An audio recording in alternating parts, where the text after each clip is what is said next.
What was the worst possible draw?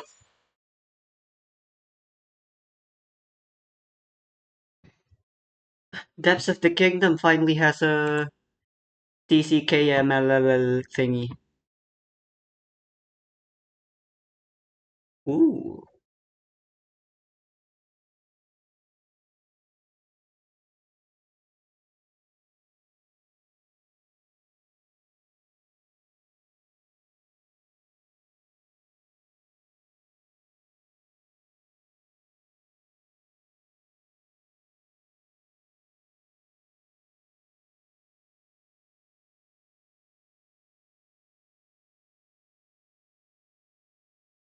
ooh.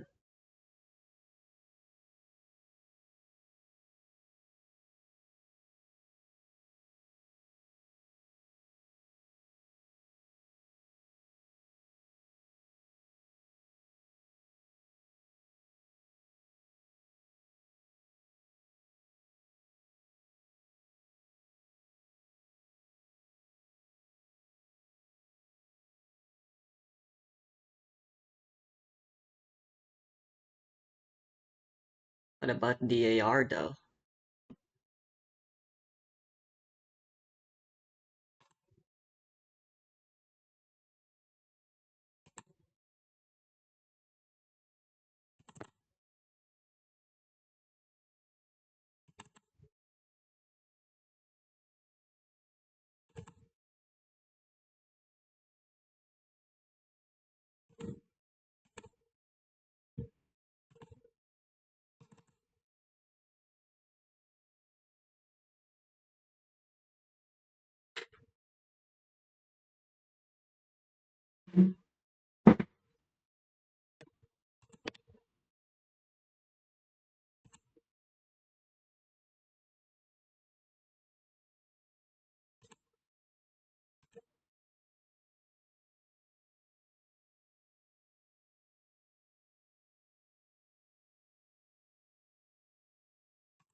Hell yeah.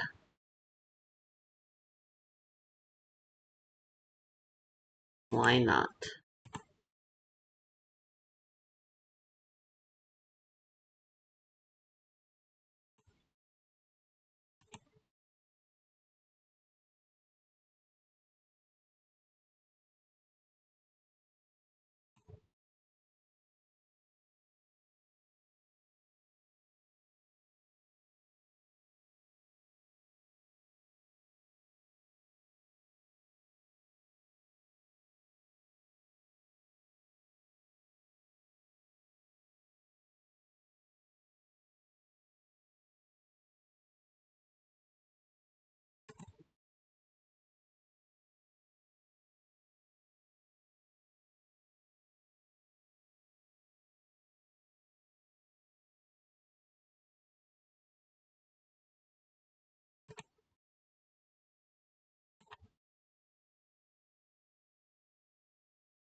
I feel like this is what's been adding lag.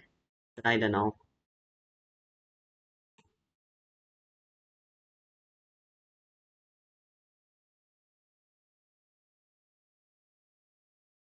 No thanks.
Well, guess I'm gonna go caving again for a bit.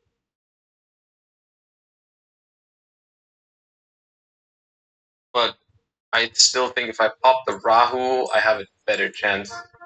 I mean, actually, it doesn't make a difference with what I drew because it makes my Urgula resolve, but my Urgula only adds back Lucius, and that gets Veilered. So I still lose, but I do get to keep my sets then because they don't have the Gulamel line. Maybe it's better.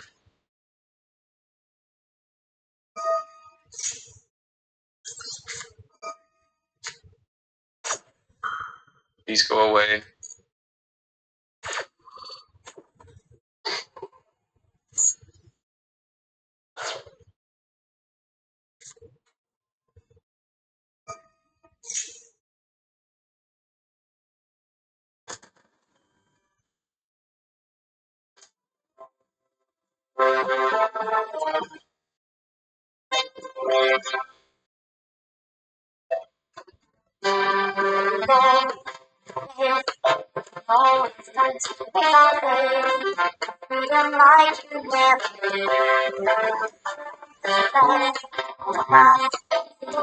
I'll be there in a flash. You could set my heart to you.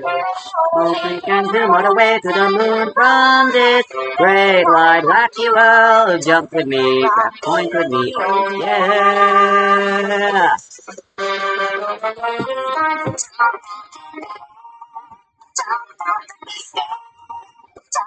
But you are so far away.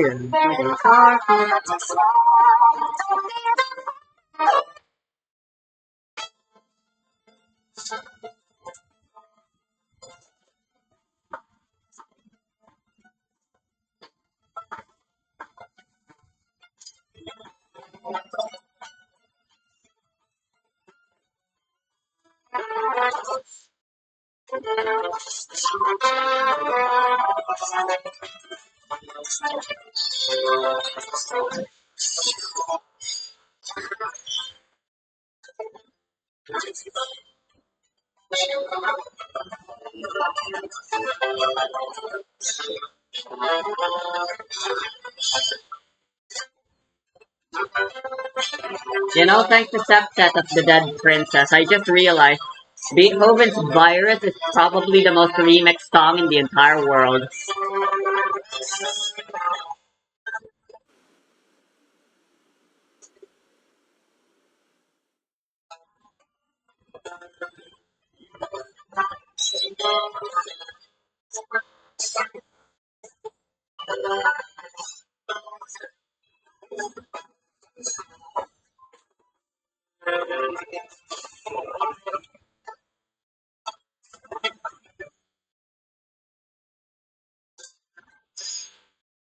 Wait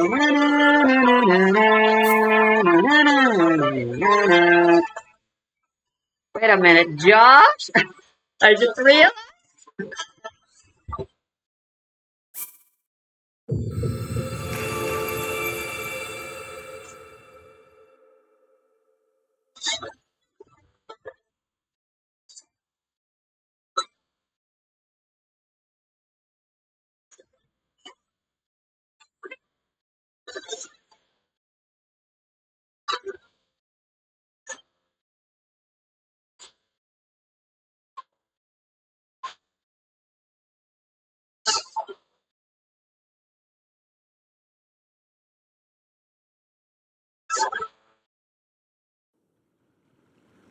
There's no way, right? Okay. Secretarian. Not a good sign. Yeah, that's it. That was, holy shit, that's awesome. She just beat Josh. The Joshua Schmidt.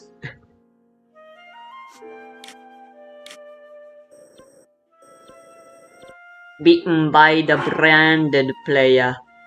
That's fucking awesome.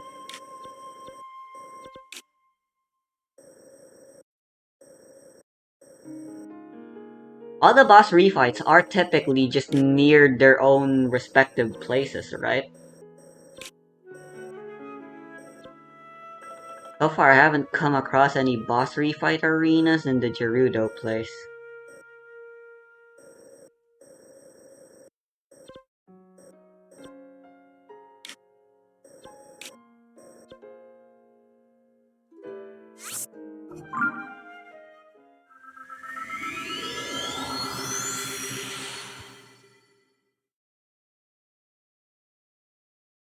Let's go explore the depths for a bit. I could use some more Zonite.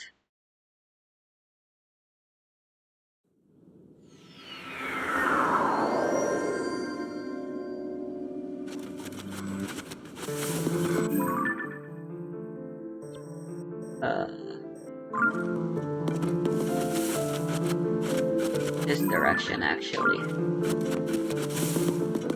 I'm missing a light route. Ah, it's the labyrinth. I'm not gonna be able to unlock that then, unless I decide to do the labyrinth. Never mind.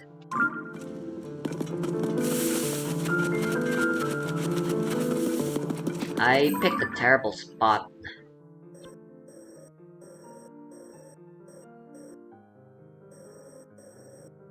I'll head north.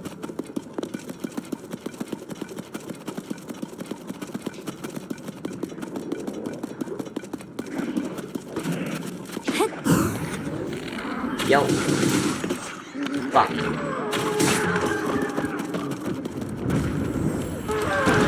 Oh, this feels nice. I don't like this. I prefer... Well, not that I don't like. More that I just prefer Breath of the Wild's battle music more, but... Fuck.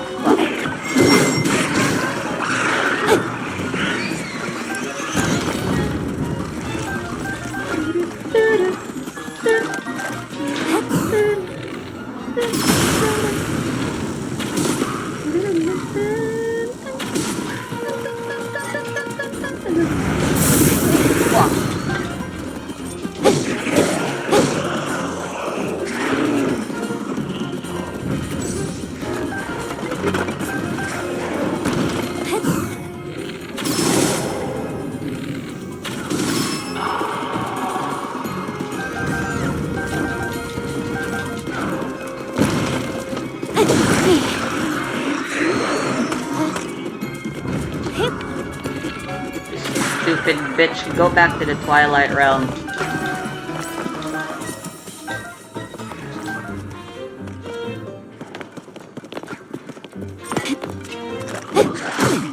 What?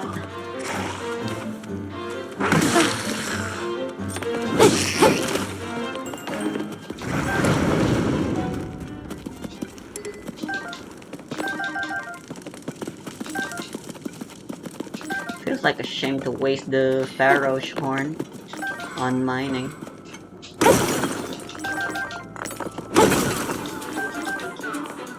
What are you?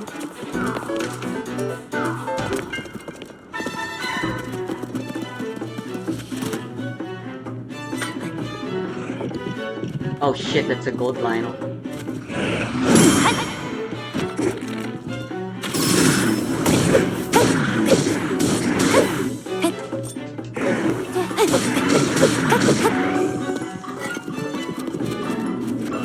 That's a prop. Why is everyone coming to join the party? There's a boss, Boko?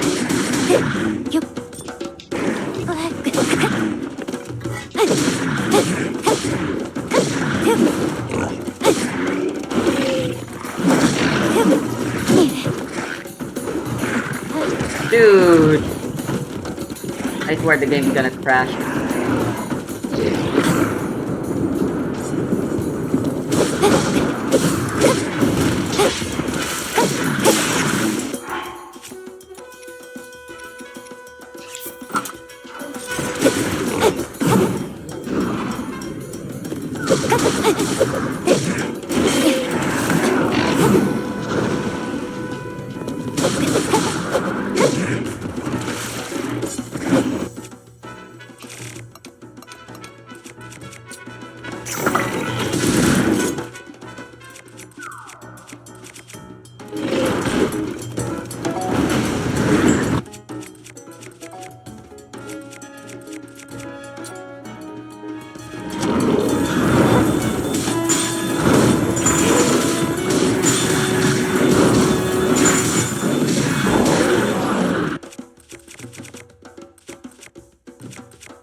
Mercy revive. Ugh.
Situations like these, that's the reason why you have free bow being a free bow jump airtime being a thing and being perfectly okay and reasonable even.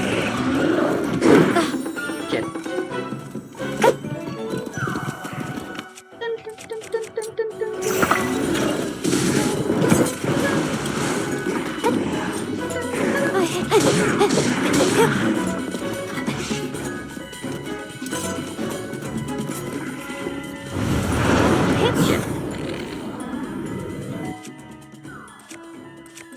Camera shake is fucking crazy.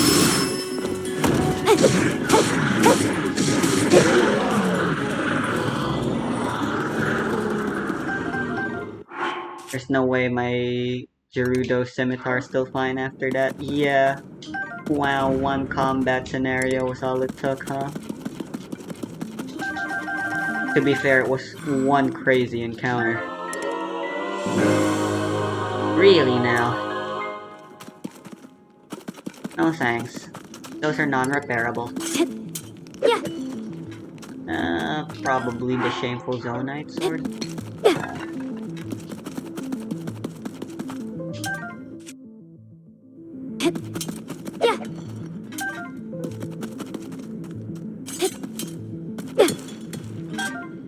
It's a two-handed weapon.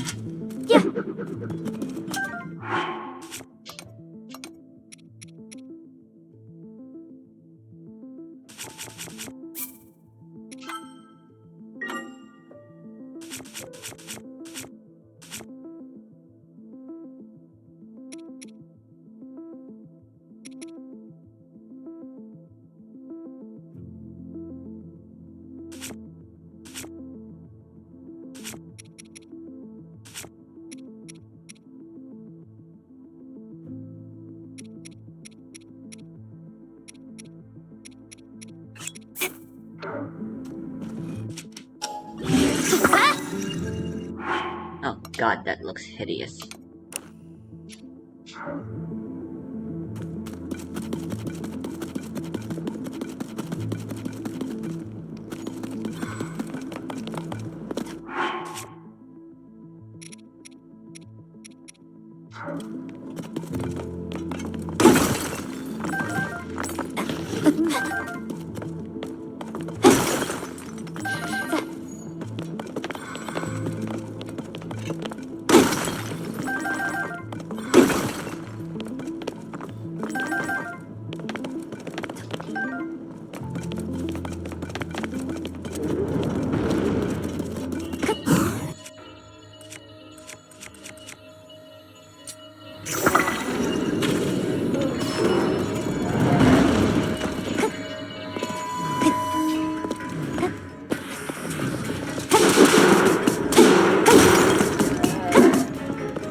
That a Satori? What the fuck? You're supposed to be a creature of light. Whatever happened to this mod being lore accurate?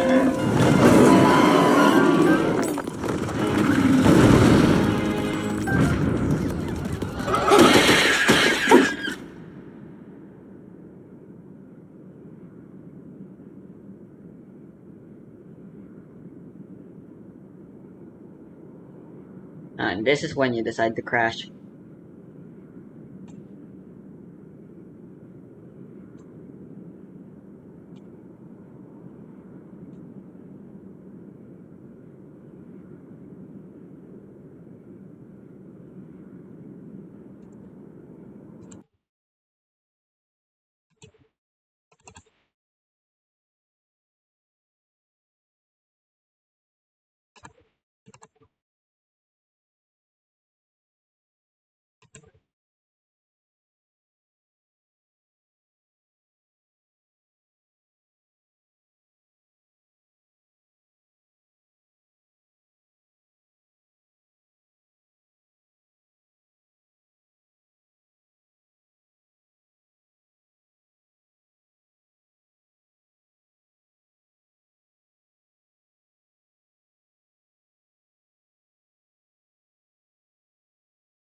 Doesn't have to be a bashing weapon as long as it has a high enough attack power, I'm pretty sure.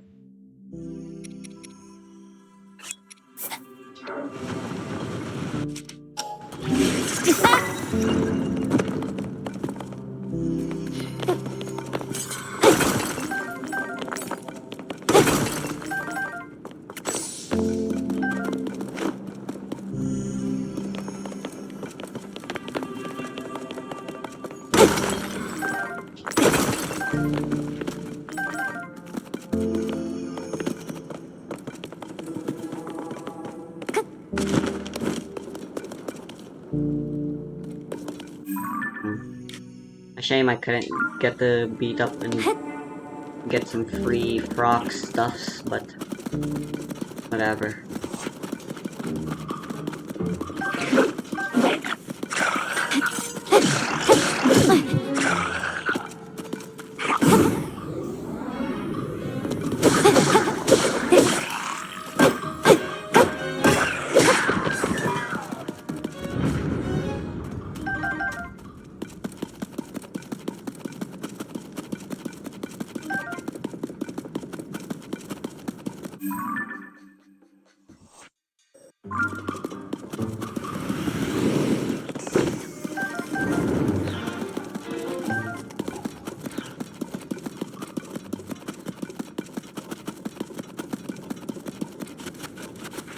The hell are those? Are those from the bright bloom seeds I threw a long time back? What in the hell?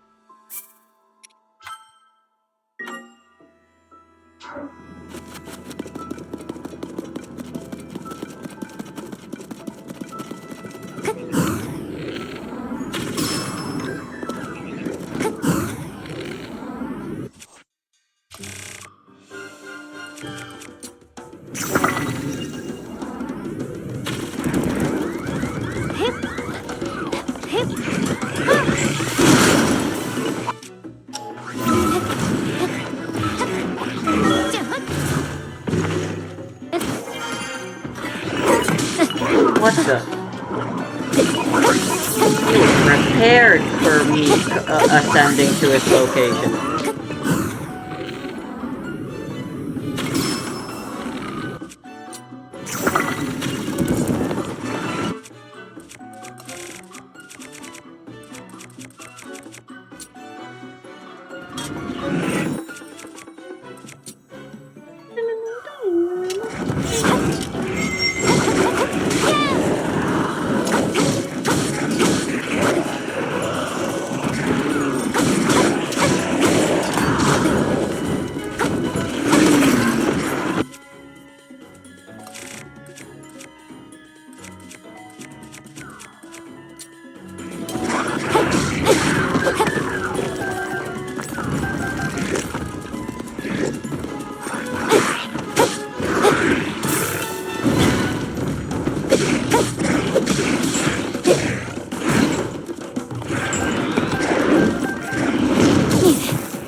Is that a fucking flux construct?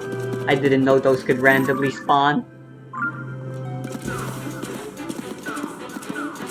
Well, the Lionel wants my head now.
Ow, fuck you.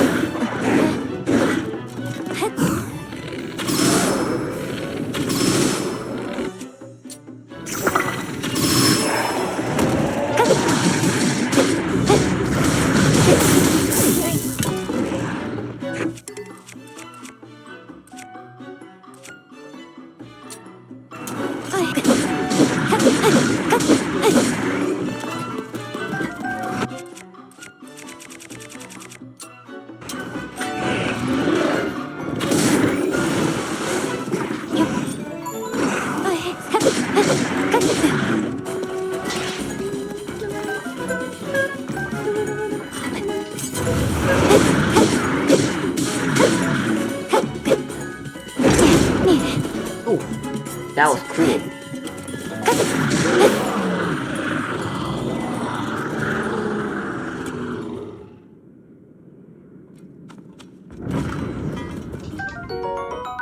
Ooh. Edgy.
Oh, they have custom descriptions and everything.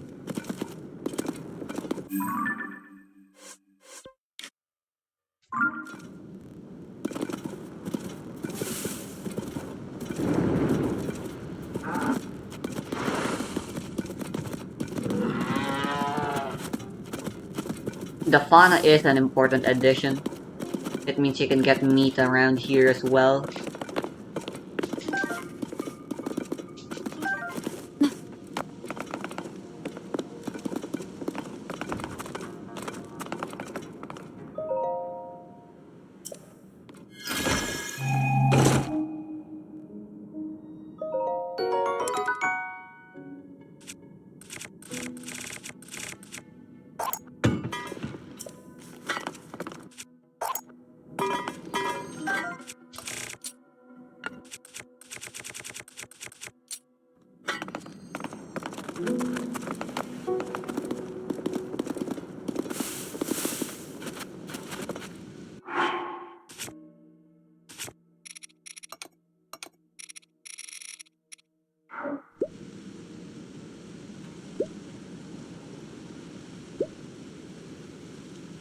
We do get zonite pretty fast. Of course, thanks to this mod, thanks to Kingdom Rebounds, we eat through them just as quickly.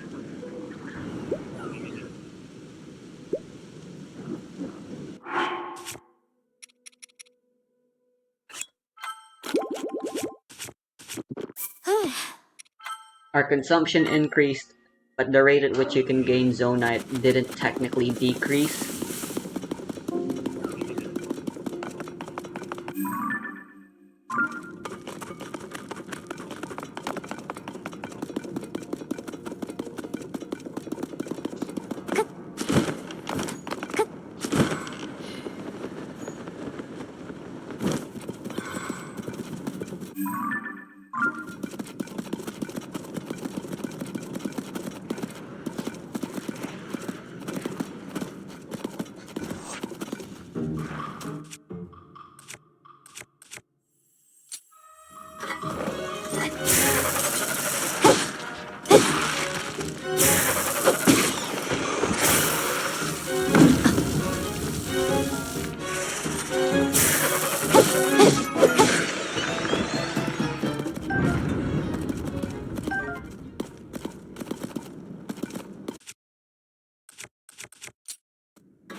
Well, this is my first time hearing this.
Oh, you don't shoot electric ones.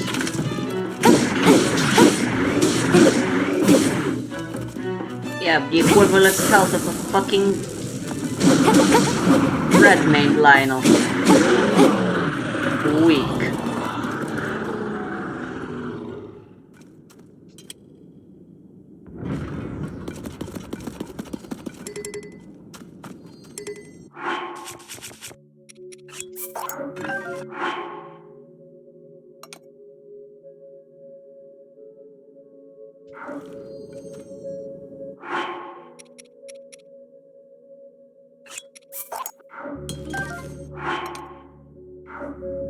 No horn drops, sadly.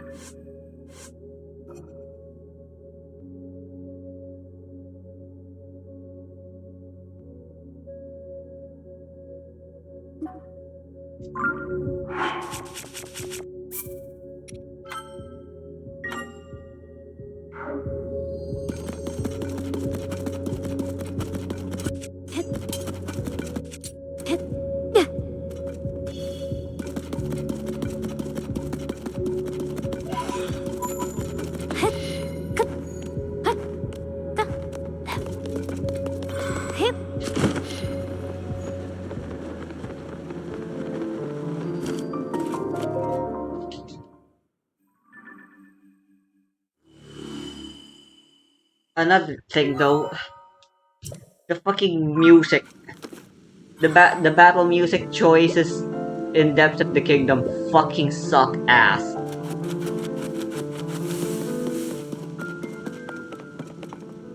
My speed boost wore off.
That's really lame.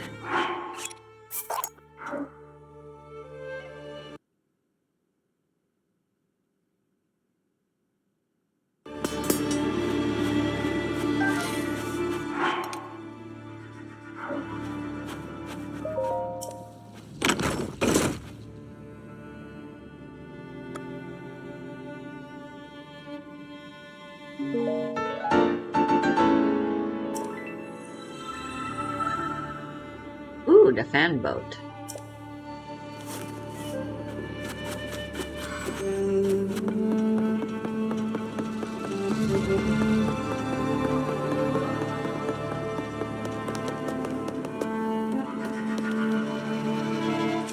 That's a good one if I do say so myself.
pristine royal broadsword. Oh.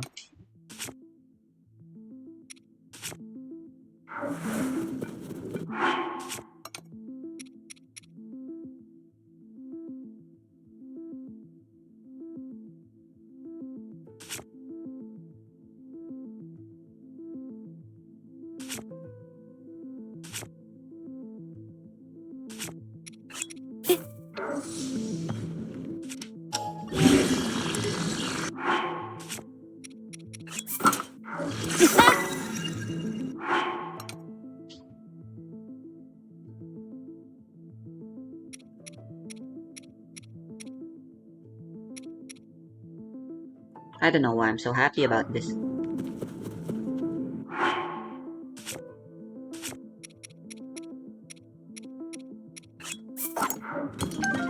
The royal weapons fucking suck.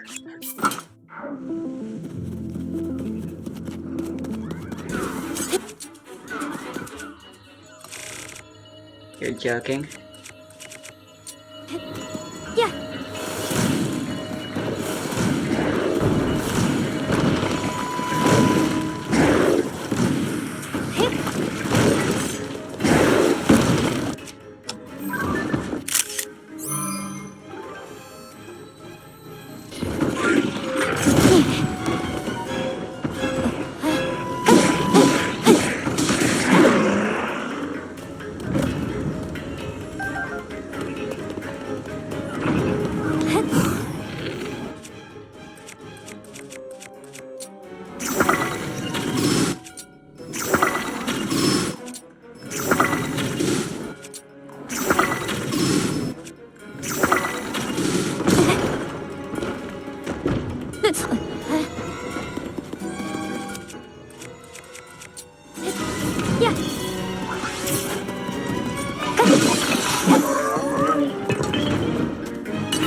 With weak arms and heavy, the college jail is now ready. Mom, forget it, he's nervous.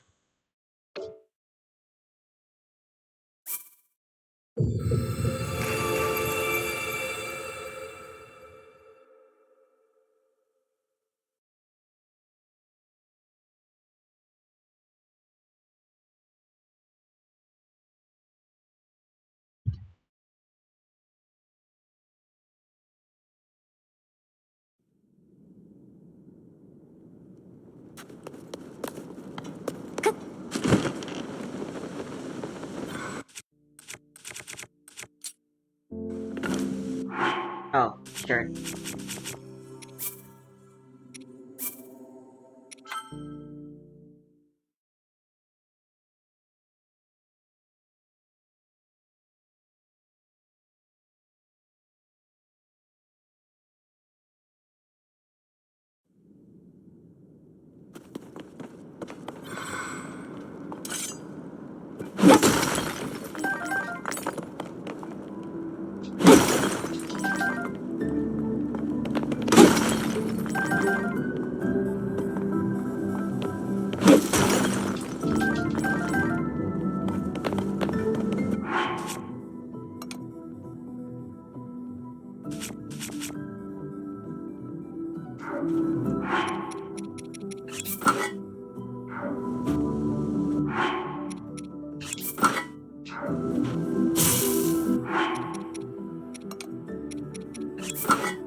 It's a pristine Gerudo scimitar.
I wanted to stop once I got a light route, but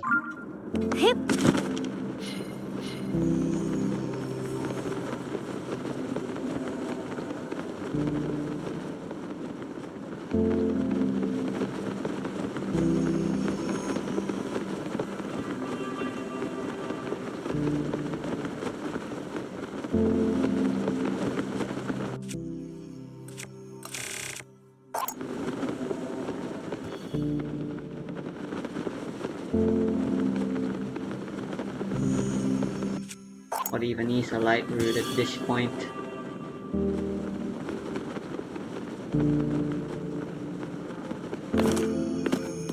Hip. The hip.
It's a fucking Queen Gebdo boss fight.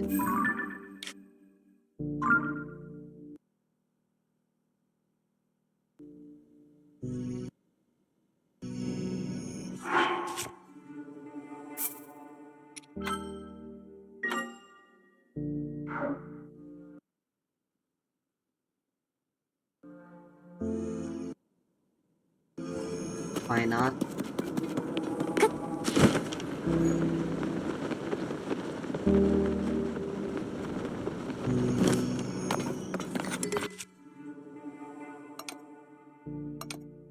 Ah, the thingy despawned and I can't get another one anymore.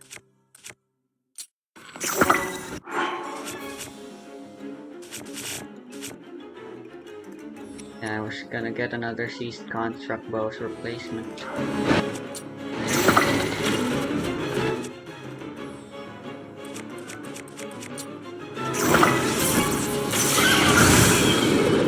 Jesus.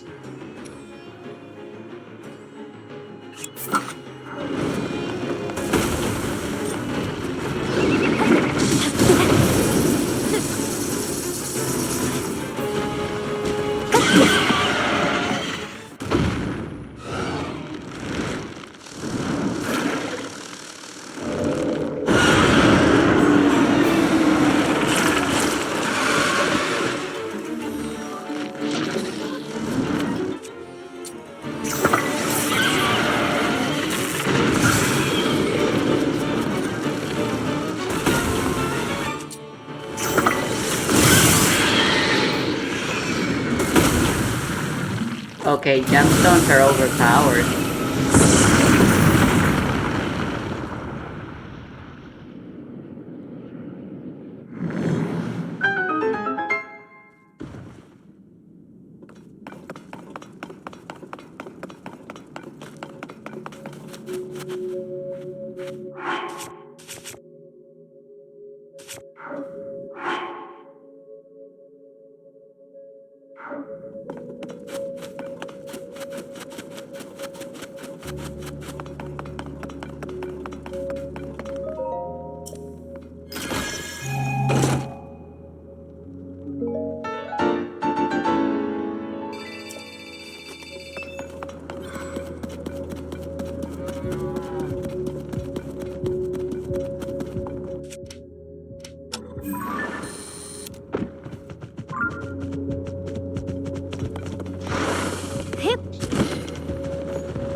of deceased soldier variety.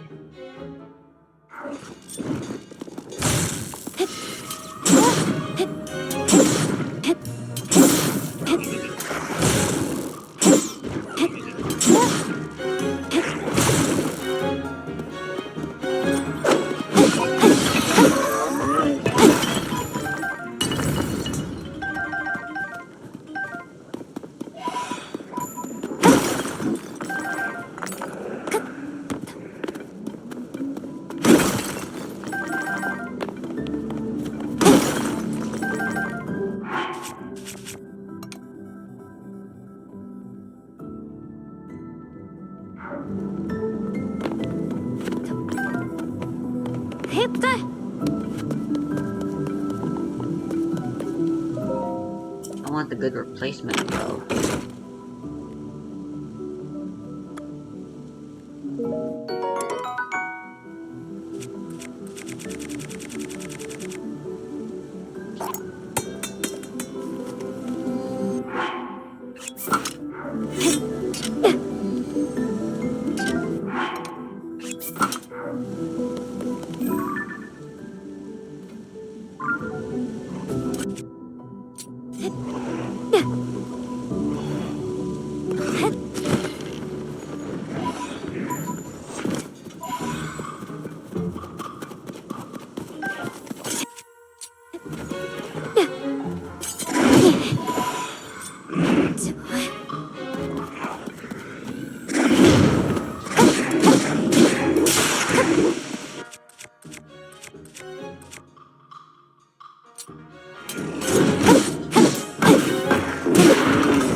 Let's just go.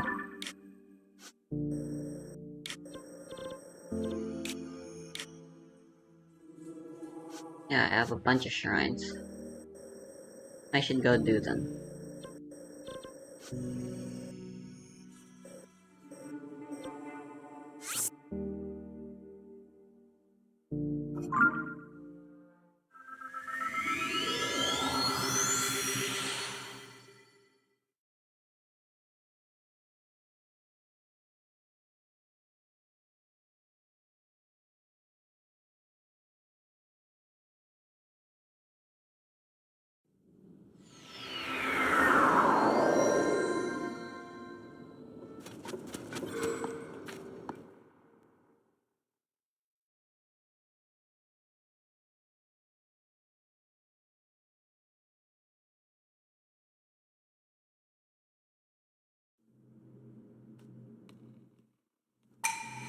Well, shit.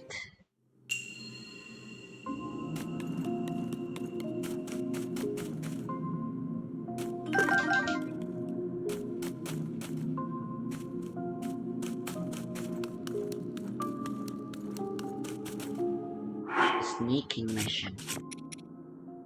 Okay, you're not allowed to use the Master Sword anymore.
Ow. Jesus.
A lot of people don't know how to do these.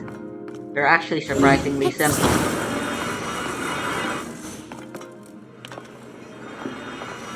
I'm actually not sure if this is the intended solution, though.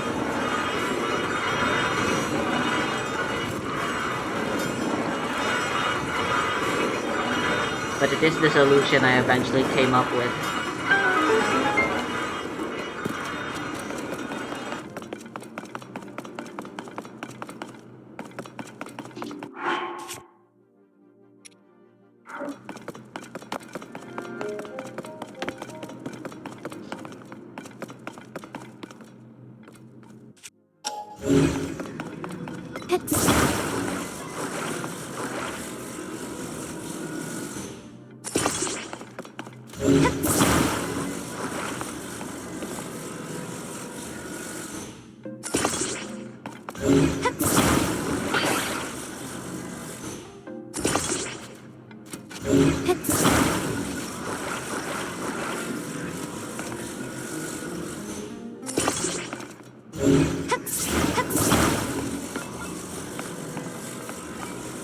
Although, yeah, I'm pretty sure this is the intended solution, though.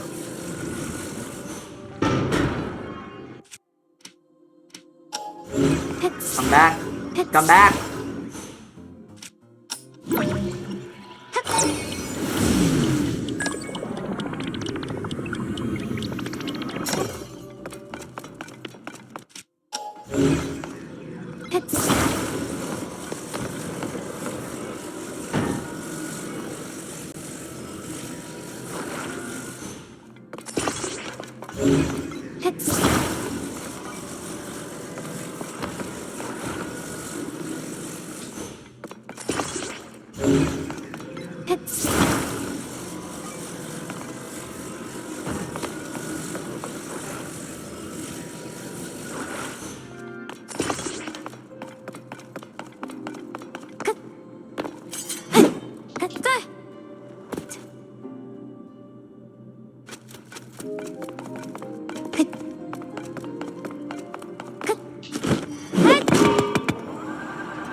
Fuck.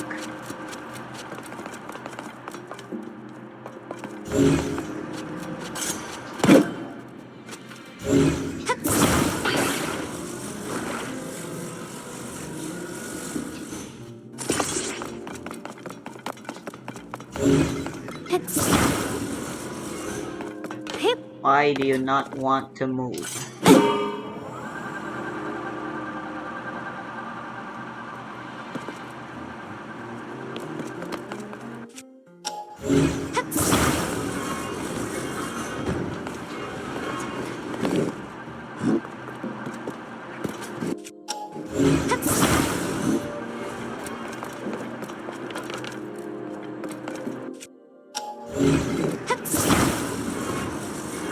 Is that really just how weak fans are?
I see. I am an idiot.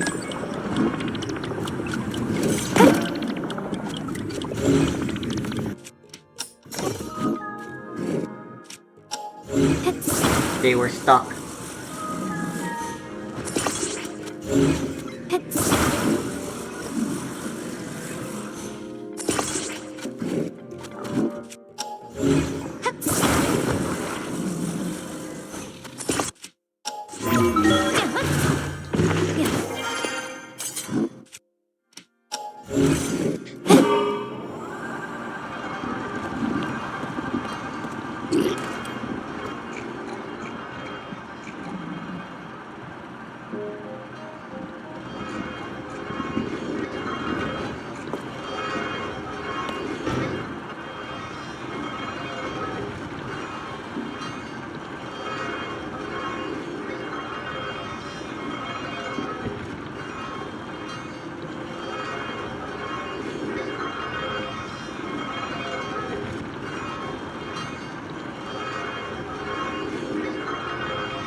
Oh damn. This thing's not made out of metal.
Hi.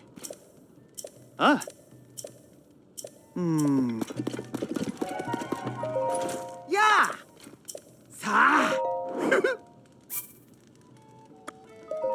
Yeah, yeah. Yay.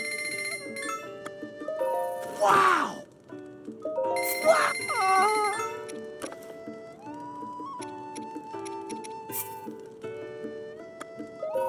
Yeah, yeah. Woohoo. Yay.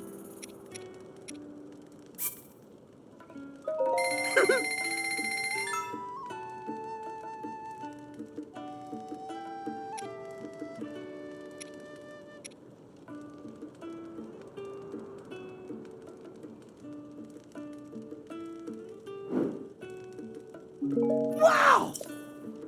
Hey. Yay.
Hey!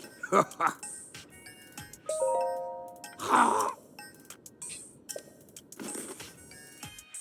Oh!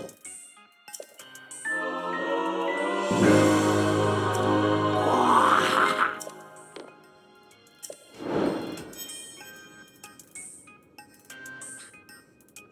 Oh! Ha!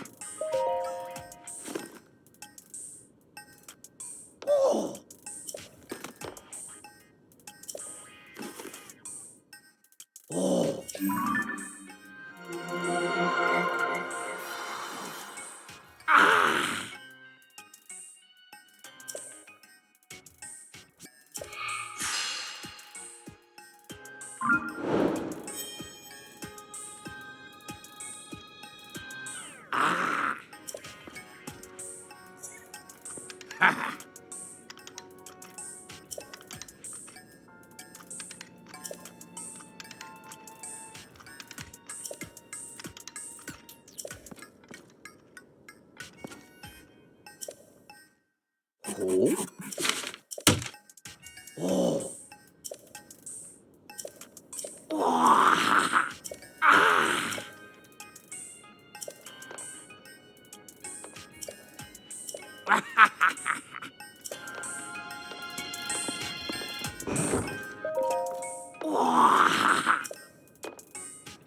Hey!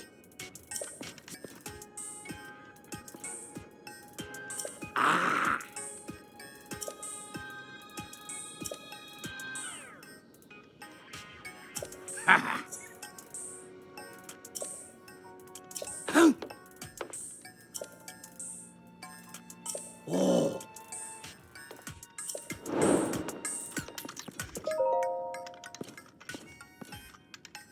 Hey!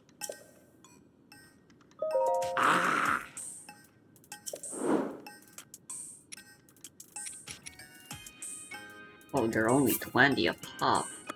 Oh!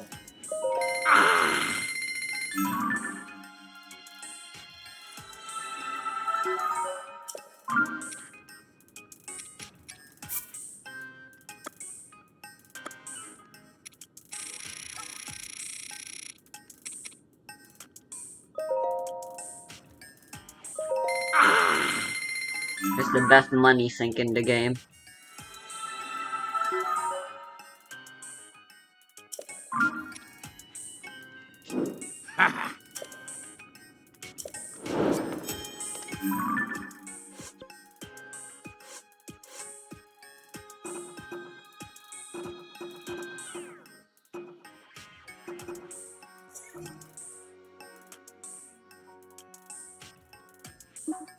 And there's no actual images for the modded ones.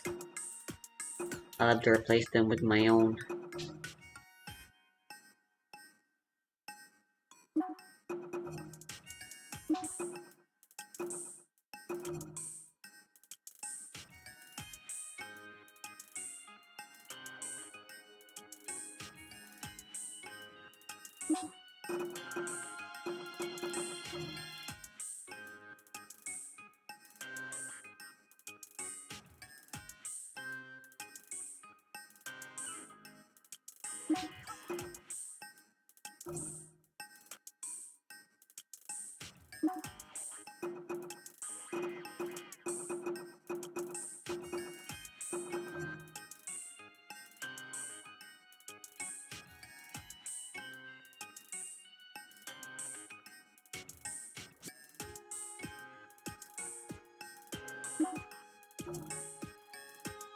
Whoa.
Of course.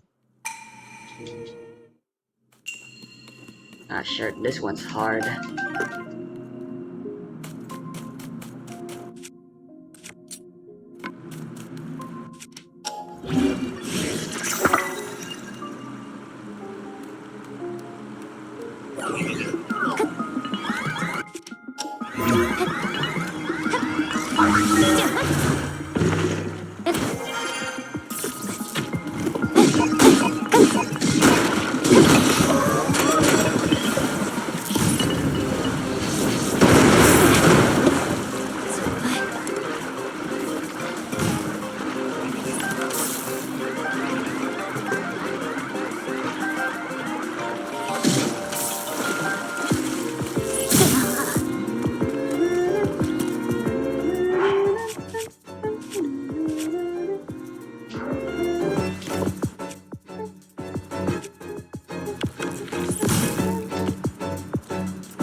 fuck.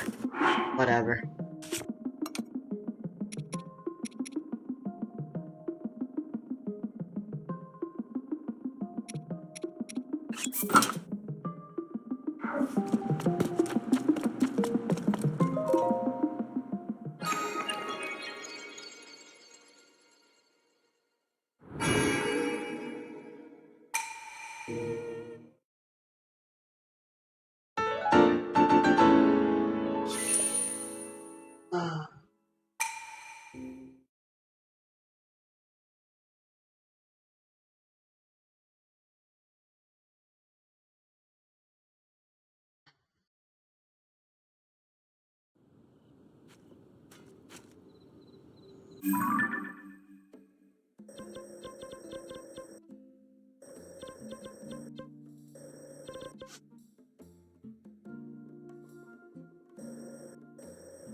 오.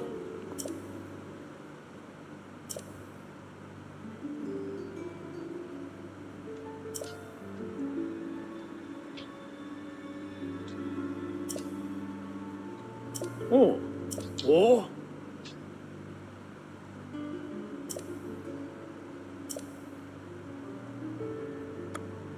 어? 아. 어? 어?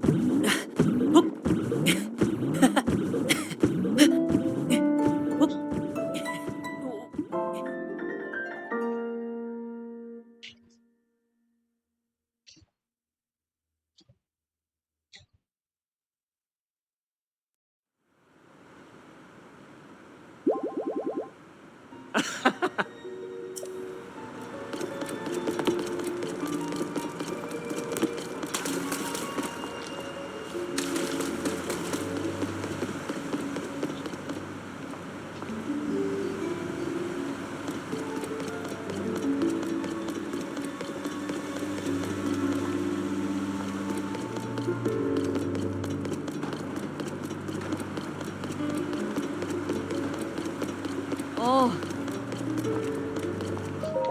오. 아. 음.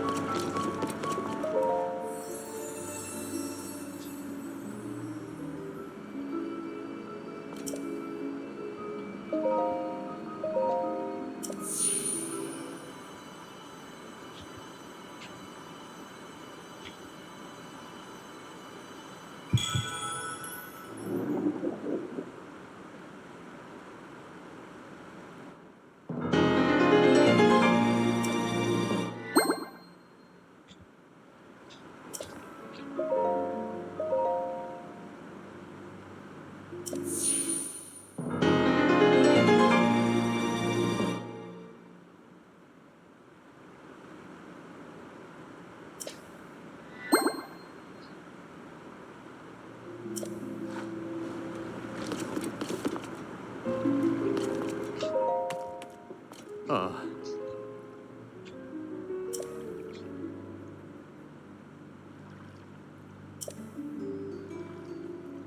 오.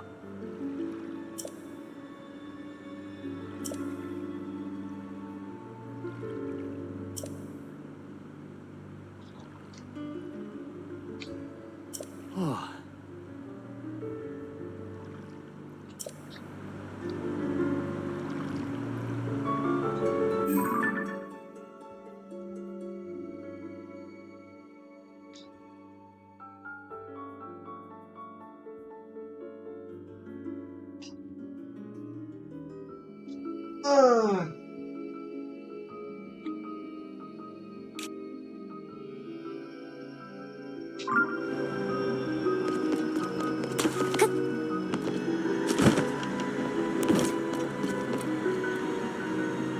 오.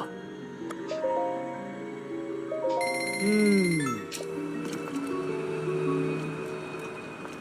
오.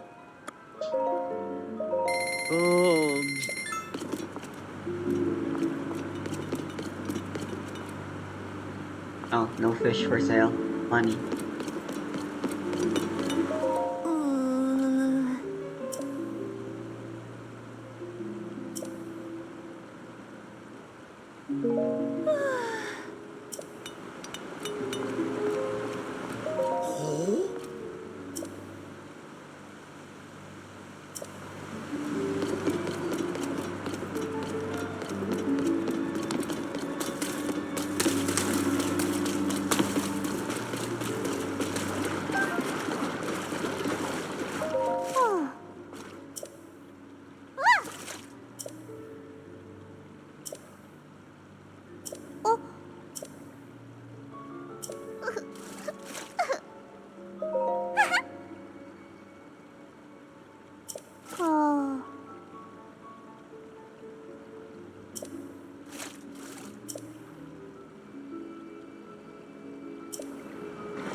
Want to know?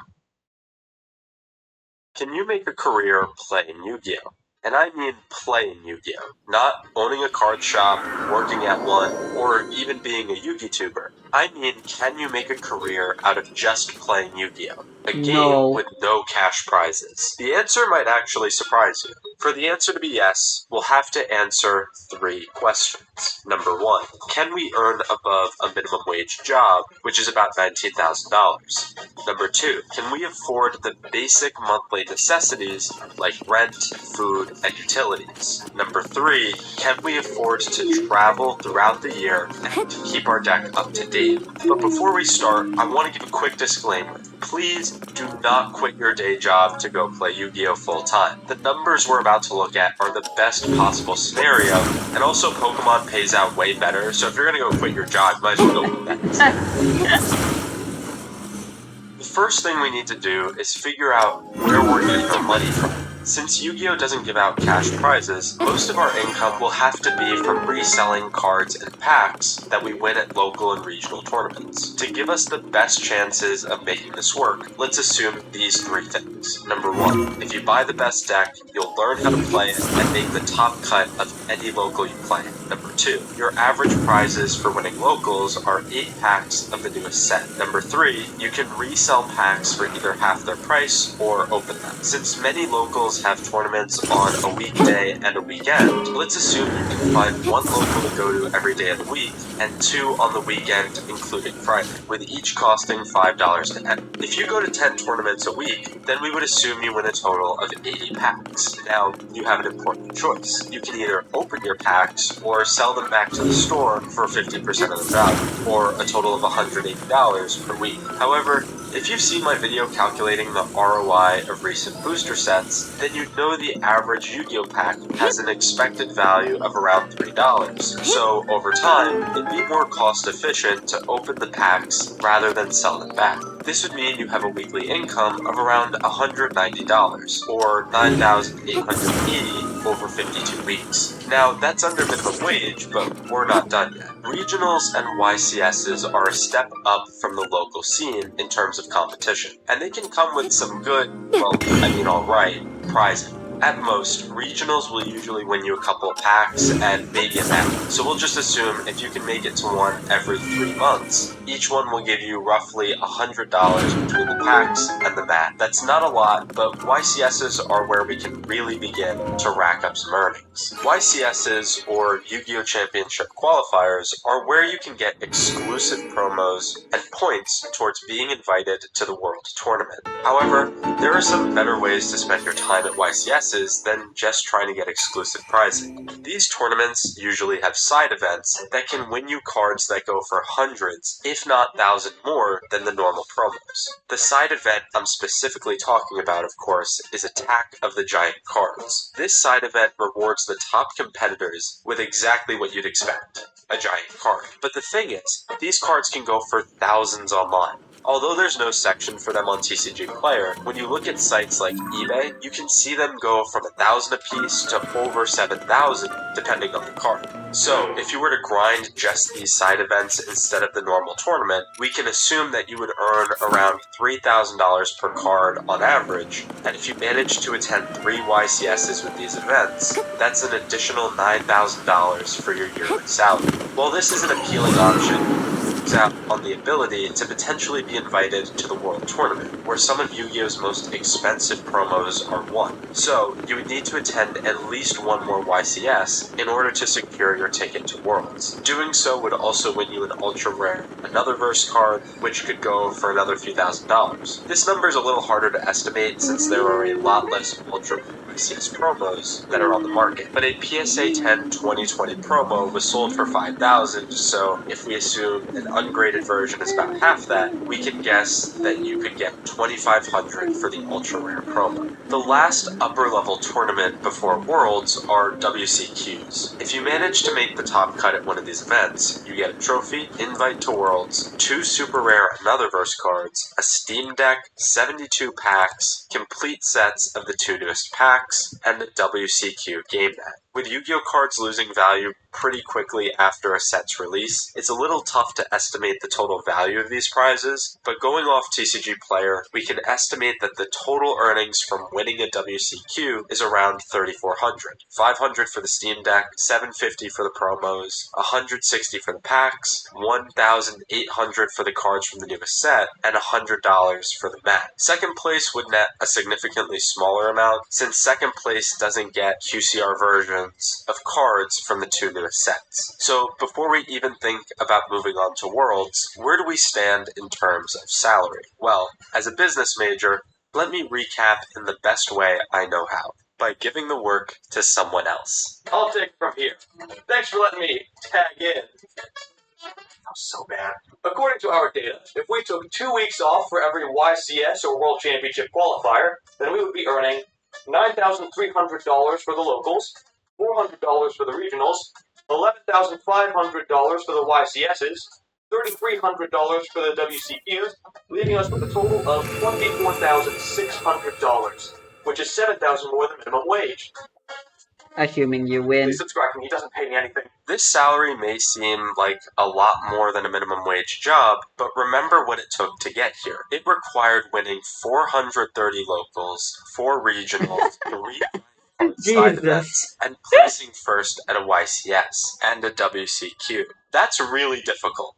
Very few people manage to win a YCS multiple times in a year, if at all. Some of the best players in the game only have a few YCS wins across their entire dueling career, so this is very unlikely. You would basically have to be the 1972 Dolphins of Yu-Gi-Oh! To even stand a chance of getting here. But it's not impossible, and we've already come this far, so let's ask the final question.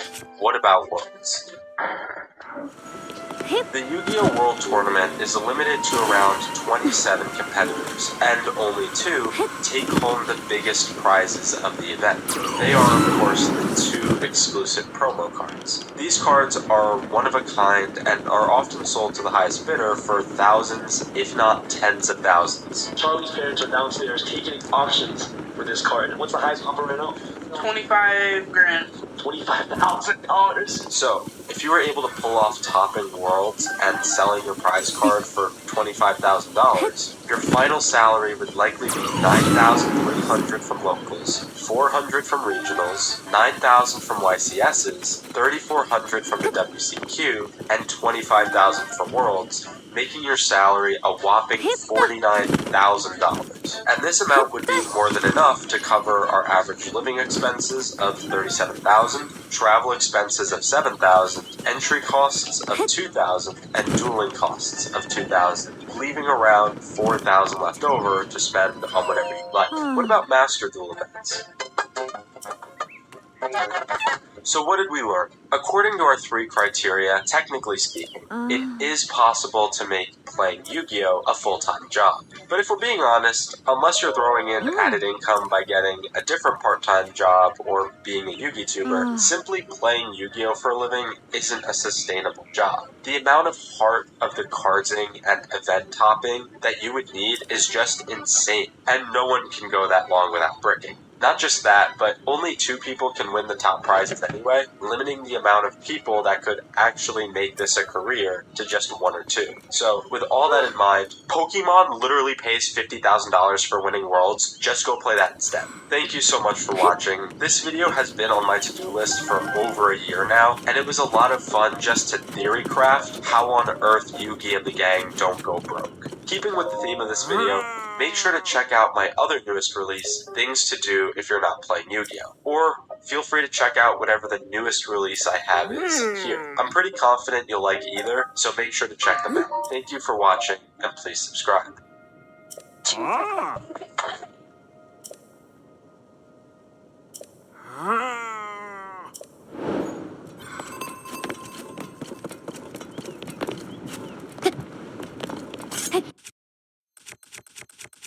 In his defense, the missing piece is covered in sludge.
Fiona and Cake Season 2 Episode 10 is here, and so as always I'll be breaking down the episode, covering everything that happens, giving any theories I might have, as well as my overall review of the episode. But with that said, now let's dive into Fiona and Cake Season 2 Episode 10, which is titled The Bear and the Rose. The episode begins with us seeing Finn help out his mom by clearing out the pool, which is filled with these little crab robots, as Minerva then tells Finn that she set up a date for him, and Finn tells her that he's dating Huntress Wizard, as Minerva tells him that she wants him to have someone to basically go on dates with, and just overall wants him to be happy. Just her There's kind of staircase here, reminiscing the hell? and wanting Finn to have what her That's and hilarious. which is really wholesome. But Finn then punches the ever-living shit out of this crab, before we then cut back to the present, where of course everyone is extremely worried as Finn is about to die. But they then bring up the idea of making Finn kind of how Minerva is, uploading his brainwaves and more or less making him immortal, questioning whether it's morally right or what Finn would want, but not really knowing what else to do at this point. But we then cut to Gary and Marshall, who of course then see that the sweet spot is completely ruined, and of course believe that Queenie did it, but Fiona then tells them that it was her, and that she didn't mean to and will do anything to make it up to them. But they just walk away extremely pissed at her, which is honestly pretty fair. But Fiona then listens in on Fennel and Hunter's conversation, with Fennel saying that she's not necessarily mad at Fiona for kissing Felix, but more so is just mad at the fact that she thought that her and Fiona could be friends. But we then cut to Huntress Wizard, who continues to try to find a way back to Ooh, finally going into all of the seeds that she scattered across the multiverse, re-entering the vampire world, this other cool world that we haven't seen, the farm world where one of her kids actually sees her, thinking that his mom came back, which is pretty sad. She then also enters the baby world, a world where she just can't breathe, and then what appears to be Ooh, but is then revealed to be a reality where Finn actually married the Slime Princess, and I guess became the warrior of the Slime Kingdom. Kind of a what if to the episode Slow Love from Adventure Time. But we then go back to Finn, who is surrounded now by everyone, as they truly believe that this is his last day alive. But the Banana Guards then bring in who they call Finn's closest family member, who is just Nectar, which was pretty funny. But Princess Bubblegum then shows off the body that she made, that Finn will have to go into when his brain is uploaded, and it instantly just makes Bimo cry, showing that this is not the best option. But Huntress Wizard then teams up with the Witch Wizard as she is able to get into the heart, as we get this extremely cool visual of them transcending back to Ooh, as we then go back to everyone surrounding Finn crying as they're about to upload his consciousness, or in other words, put him out of his misery, while singing the Sleepy Puppy's lullaby all the way back from the episode Meow. Genuinely such a good callback and made this scene just so emotional. Like, as they crushed Finn, I genuinely thought that this was it. He was gonna die here, and it even actually surprisingly had me crying. But of course, Huntress Wizard then comes back and tries to save him, and as she says that she needs more life in order to do so, Bimo, of course, instantly gives up his life in order to save Finn. But Huntress Wizard, not wanting any other lives to be lost, once again connects to all the other seeds of her planet throughout the multiverse, becoming her full self once again, and gaining enough life force power in order to actually save Finn. This scene was actually so beautiful. To see Finn finally breathe again after everything just made all of the time building up to this feel so much more impactful, and at least for me, kind of made all of the pacing issues throughout the season feel actually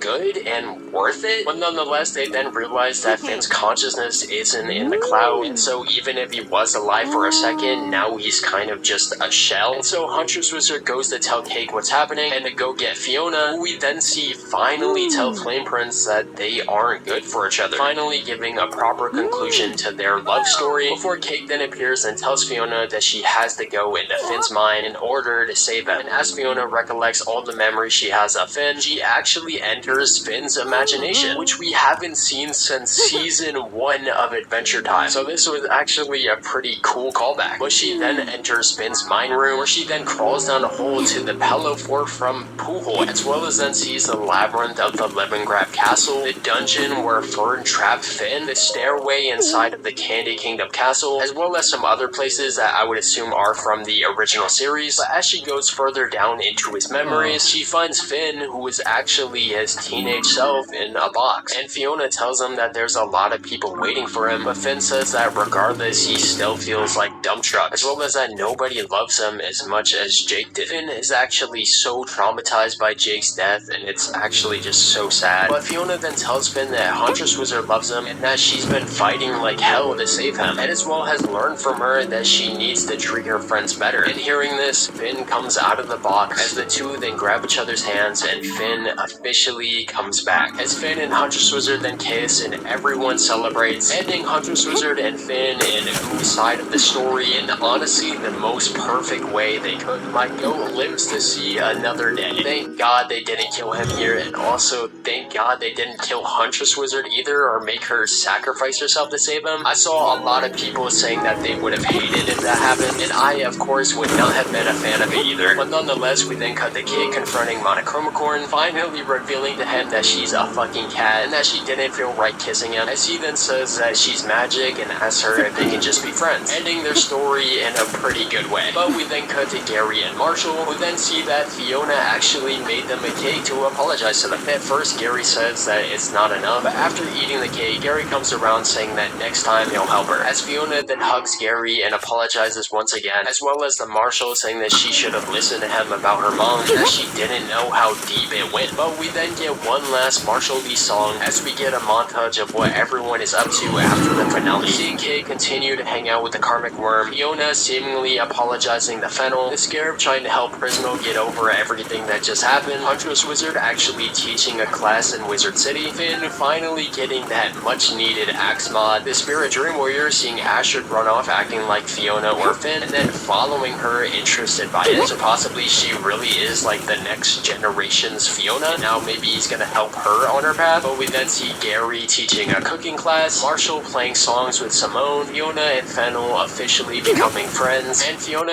even asking Queenie to invest in this place, but of course Queenie just runs off being her usual self. But Fiona then sees a board blocking off a supposed street, but when kicking it down, she sees that her world just got a lot bigger, as the gang all runs off into the sun, ending their story showing that they have a lot more adventures ahead of them. And the series then seemingly ends, but we actually get an end credit scene, where Marshall is confronted by none other than Hudson Abadir, who isn't an alternate version of Hudson, but is just Hudson Abadir. This is an ending I genuinely just did not expect. It's definitely setting something up for season 3, but I genuinely have no idea what. So definitely let me know what you thought about this cliffhanger down in the comments, and any theories you might have for season 3. But nonetheless, I think this episode was extremely good, and I think they honestly handled and resolved everyone's stories in the best ways they could, whilst also seemingly setting up the next. I truly do hope we get a season 3 in the future.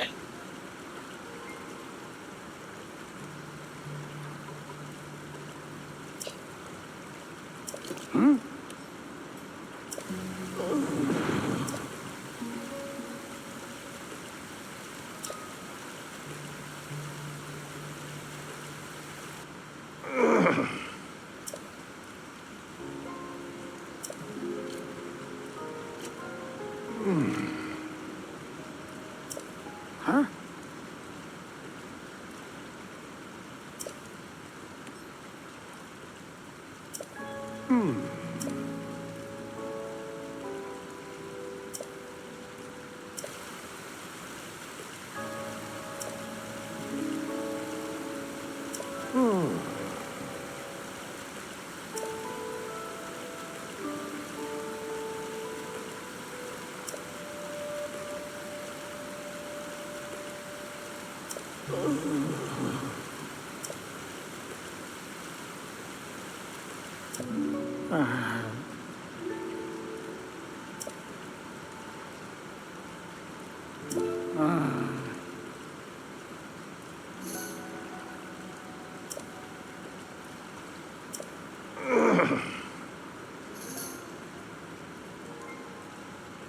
Yeah, exactly.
Hip, hip.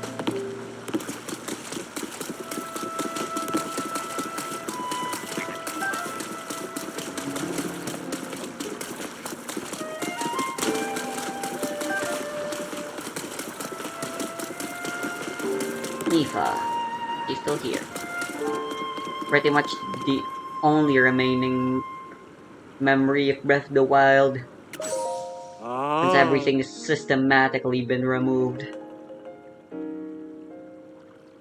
The Guardians and all the Sheikah technology, along with all the rest of the Sheikah technology. Even the monuments in here.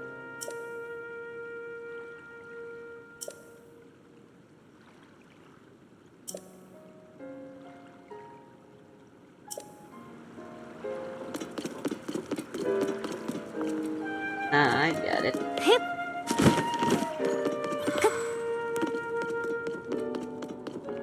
That's just like she's still over there.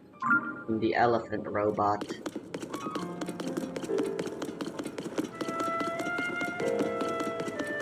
Hip.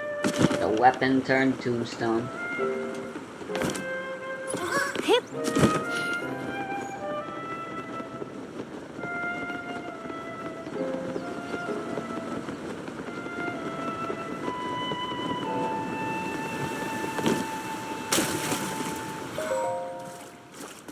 Oh. Yes.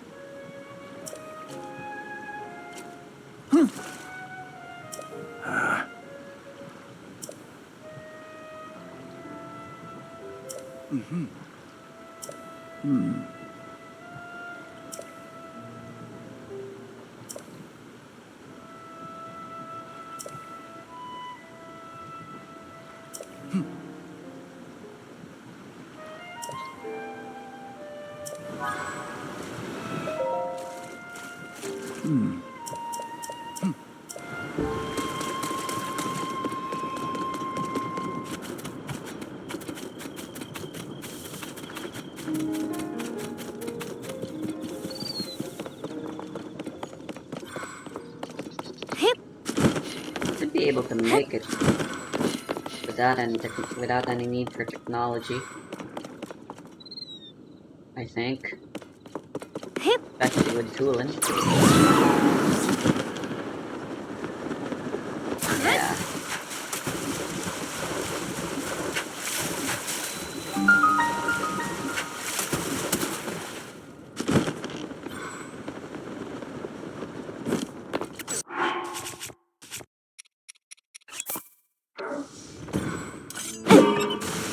And these water hydrants sure just keep getting more and more. You just love continuing to be useful.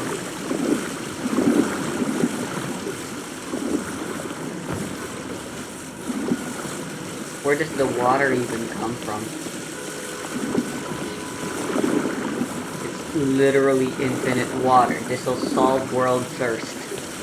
As well as global warming even, maybe.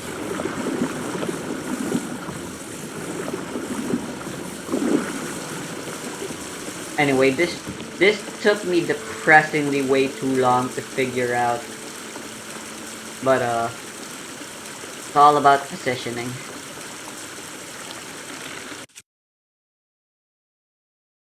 If only I played that game with that perspective game, because that's basically what you're supposed to you're forced to do here.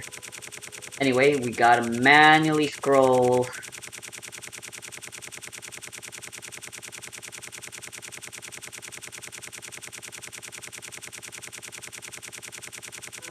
I love modern Zelda's UI. Modern Nintendo's UI.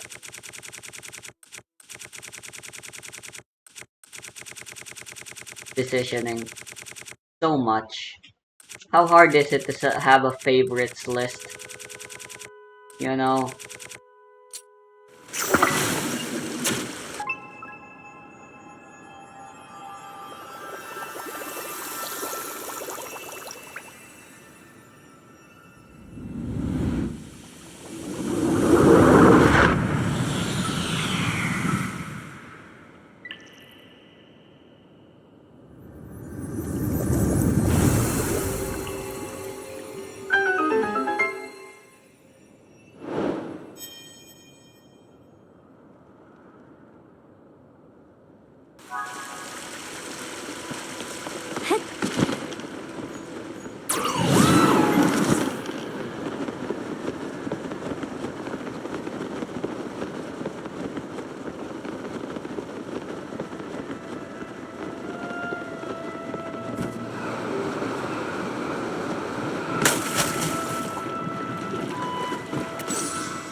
Oh.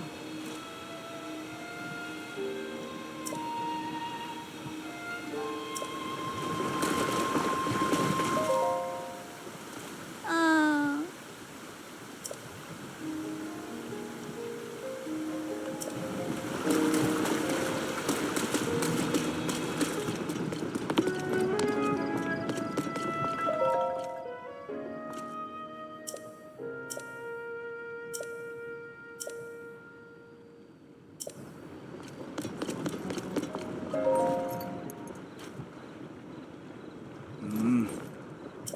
Yes.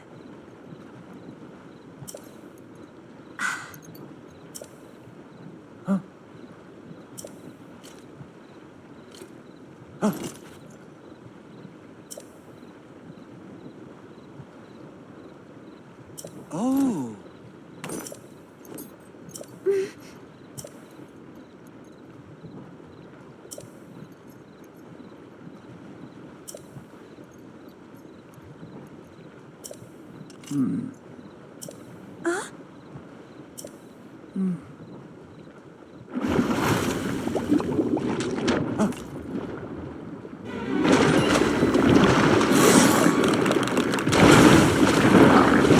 Here's a one-time boss. Another one, like Moragia.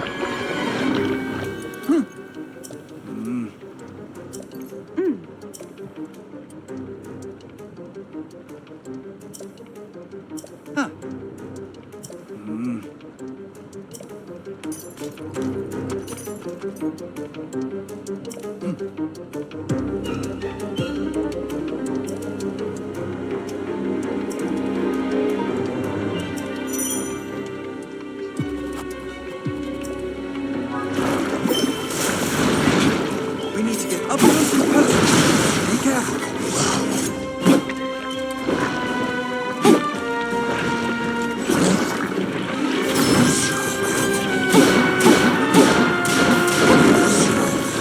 Damn, that critical shot.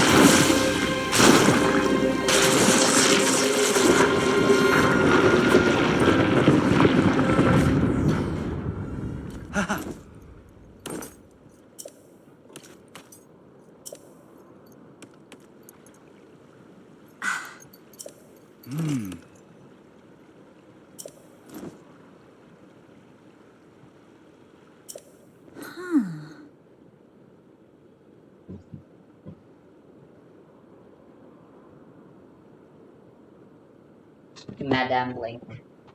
I kinda like it.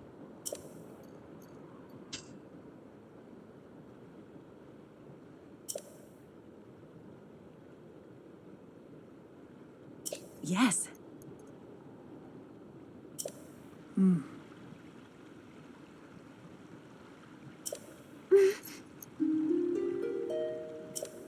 Hmm.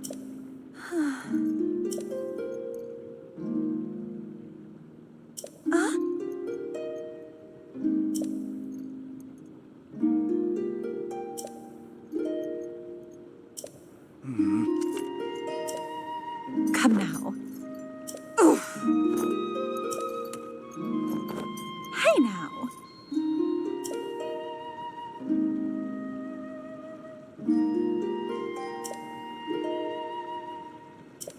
Yes, yes.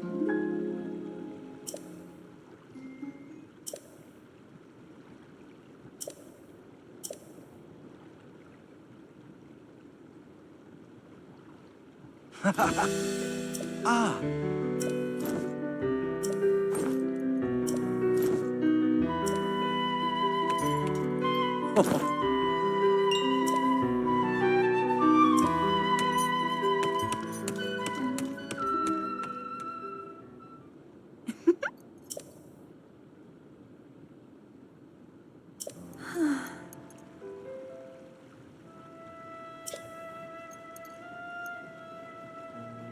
Whoa.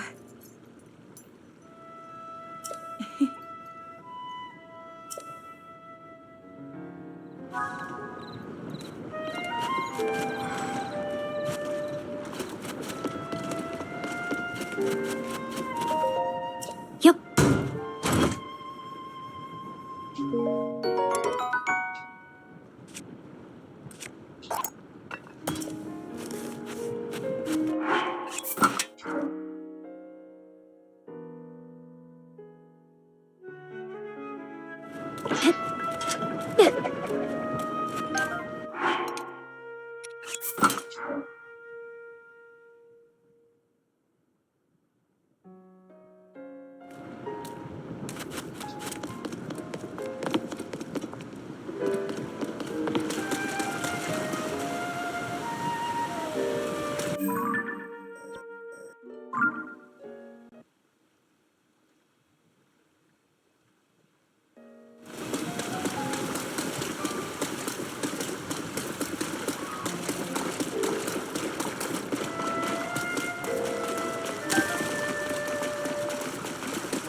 Huh?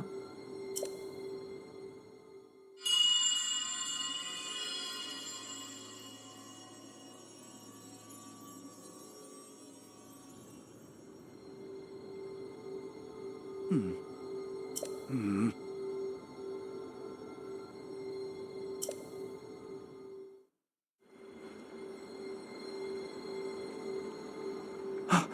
I have an idea.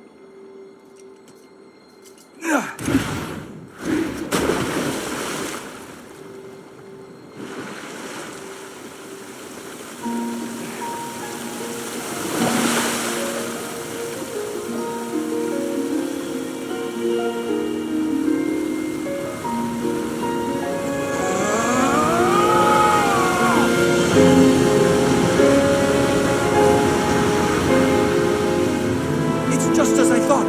I can see an entrance at the bottom of the lake. I'll make a path for you. Dive in, Link.